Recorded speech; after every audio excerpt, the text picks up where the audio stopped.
UBD is not a philosophy of teaching. It's not an approach to teaching. It's a planning framework. And it's really important to keep this in mind, that what you're trying to do is make it more likely by design that when you teach, you're more goal-focused, more effective. You could be a bad teacher with a good plan. In other words, we're not saying that a good plan makes you a better teacher necessarily. You have to learn pedagogical moves. You have to learn to be facile and skilled with how to pay attention to group dynamics. UBD doesn't help you with that. But it does prepare you to think short-term, long-term, what are we trying to accomplish? And it's like the famous line from Pasteur, chance favors the prepared mind. You're totally prepared for teachable moments, not in the sense of, oh, well, that's a cool student comment. Let's just run with that for 5 days. That's not serendipity. That's letting the students write the curriculum. And that's not what I'm talking about. I'm talking about being so prepared about where you want to end up that you hear a potential student comment as a fantastic entry point to go where you want to end up. In other words, it's your job to know where we want to end up. I don't think we make any apologies about that. But part of where we want to end up is building autonomous, proactive, thoughtful people, not just march through some stuff, causing some typical learning. So we're trying to keep long-term goals in view. We're trying to get the blend of content and performance right. Notice I didn't say process, content and performance, because that's the ultimate goal. The student performs, as in the soccer situation, on their own, effectively, fluently, drawing from their repertoire. And this also tends to better engage people, as I think you already know. What we see over and over again is that there's a misalignment between short-term plans and actions and long-term goals. Here's a simple example. We value something called critical and creative thinking. It's in every program's goal statement. It's in many school mission statements. It's clearly something we care about. But it is possible to get straight A's at every school in America without critical and creative thinking.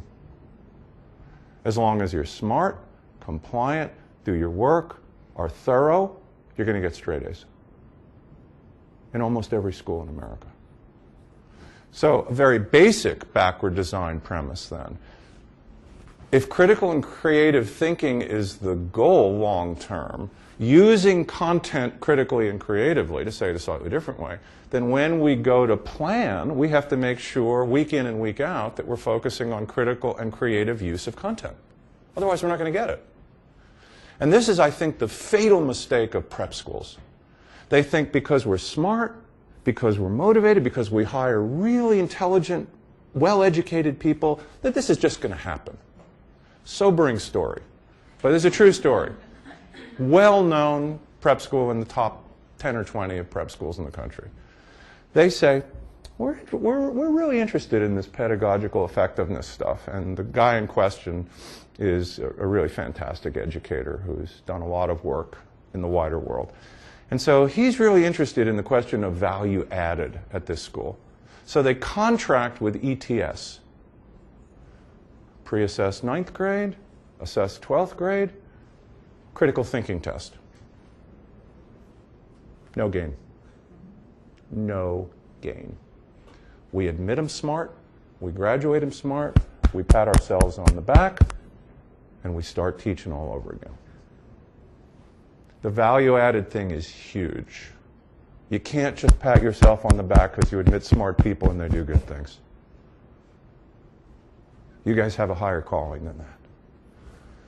So we want to focus on these long-term goals, and we want to embed them in our short-term plans. And the more you start to think this way, the more you'll realize you're not doing it. Again, I saw this on the soccer field. I saw that we were not developing any strategic thinking. One day I was in a scrimmage, and I'm looking at the scrimmage. You know, I'm there in the middle of the field reffing it. I'm watching people, and I'm saying, there's a lot of aimless running around here. So the ball's over here. Beep! What are you doing and why are you doing it? I don't know. So I said, all right, new rule. we're going to do freeze tag. If I don't like your answer, the ball goes over the other side. I'm always going to ask somebody on offense. And for like 2 weeks, there was no good answer. And of course, I realize that's my fault. There's no strategic thinking. My daughter's an elite soccer player. She's a senior at the George School. She's in North Carolina tournament right now. She doesn't have a good strategic thinking because she's had all these elite coaches that tell you what to do all the time. She had a coach, though, who doesn't coach at the George School anymore. He's a retired Princeton coach who did it for $1 a year, one of those great gigs. He did the coolest thing at halftime. So they get in the circle that you always do at halftime. So, he said, what's working? What's working for us? Again, same thing. For a couple of weeks, they couldn't answer. We're winning. Yeah, I know that. What's working on the field? What's not working for us? What do we need to work on in the second half? In other words, Socratic questions was all he did at halftime. But the coolest question is, what's working for them? What do we have to stop? She was a different player. So were her teammates. So there's this tendency in even really good programs in schools to not help kids gain proactive control of the situation and have a long-term view. Simple test. All of you are teaching now. Ask kids to self-assess right now, now's a good time, January, against your goals for the year. What is her goal for the year? I mean, that's what's going to happen. And they're going to cherry pick some random little things, and you're going to be depressed. But that's a good experience. That's a really good experience. It's the kid who has to meet the goals. It's the kid that has to understand via transparency and reinforcement the long-term goals. So critical and creative thinking, to go back to our example, is a goal.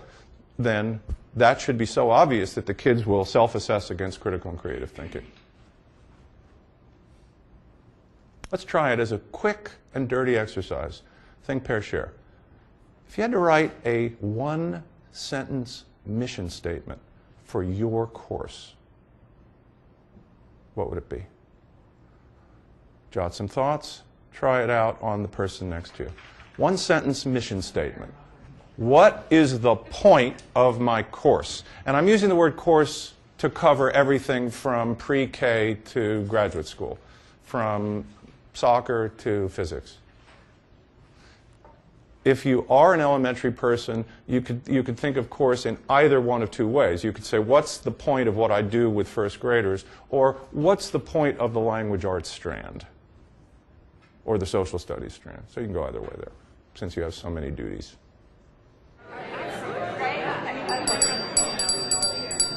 Let me ask you to pause for a minute. And let's do a little bit of backward design thinking. And then this is the basic logic of backward design. We'll say more about it later, and many of you know this. If that's the goal, what follows? If that's the long-term goal, what follows? What follows for assessment? What follows for instruction? Go back to your conversations and just together play out casually and informally at this point the answers to those questions as they occur to you. If that's the goal, what should we be assessing? And by assessing, I do not mean grading. I mean assessing. Just like you would do as a soccer coach. You don't give a grade as a varsity. Well, maybe in some schools you do. I never did. But you're assessing. You're judging how we're doing against the goal. You're coaching. You're giving information about how we're doing against the goal. So what should we assess? And what should we be doing instructionally? Or what should occur in the classroom? And let me tell you one quick story before we do it. When I asked this question, and a fourth grade teacher pulled me over, and she said, well, there's two parts to my answer. I want students to be good readers, but more importantly, I want them to love to read. I said, let's just focus on the love to read. We know something about how to make good readers. But focus for me on love to read. What would be evidence that they love to read? And what do you have to do instructionally to make it more likely that they love to read? And I said, be careful. Requiring them to do everything isn't likely to cause it.